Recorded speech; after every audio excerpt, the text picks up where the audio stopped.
For some, they're simply a form of transportation getting from point A to point B. For others, they can provide endless hours of tinkering and customizing in the form of a hobby. Or maybe they're a source of exciting entertainment as they take to the racetrack in high-speed competition. No matter how you see them, automobiles impact all of our lives in some way. Now, the average car is such a normal, everyday sight. Probably you don't even think too much about how they came to be here on Delmarva. Well, you know who does think about things like that? This gentleman right here. This is Mike Dixon, who is an historian. Thank you so much for being with us today. First question, Mike. Yes. Can you talk about some of the earliest automobiles here on Delmarva? I can. So, automobiles at the turn of the 20th century are coming along, but they're a pretty rare sight. And like the first one I have seen around Delmarva was in 1903. Somebody in Easton, Earl Shanahan, bought himself a Pope runabout automobile that had all of 4 horsepower on it. Oh my. And slowly they come in from there, but 1903, 1904 is kind of the start of this. And where did they come from? So so unlike today, there were hundreds and hundreds of manufacturers. You could buy an electric car, a little battery operated car. It was called the Silent Waverly. You could have a Stanley steamer. Well, that was complicated.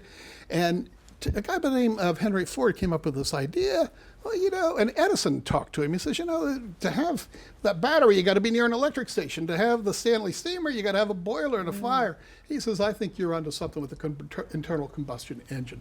So Henry Ford and others, of course, follow, kind of show us the way. How about that? Okay, with all this change, did it bring any legislative change? It sure did. In 1904, Maryland requires you to register vehicles, Jimmy. Okay. And it was $1 to register your vehicle. A so I buck? can compare that to today. A whole buck? And all of $1.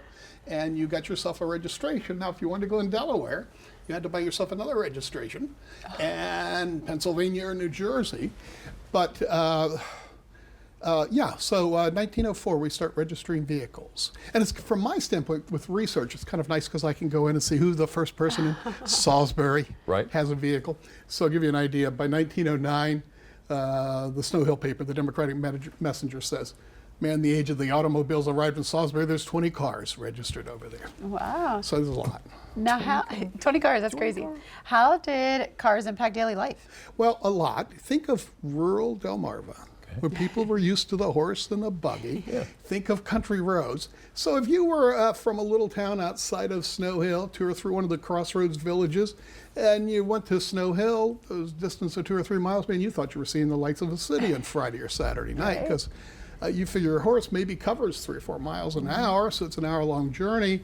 And they were also, the roads were dirt and seasonal, so winter, spring with all the mud and stuff. In the summertime, you'd have the dust.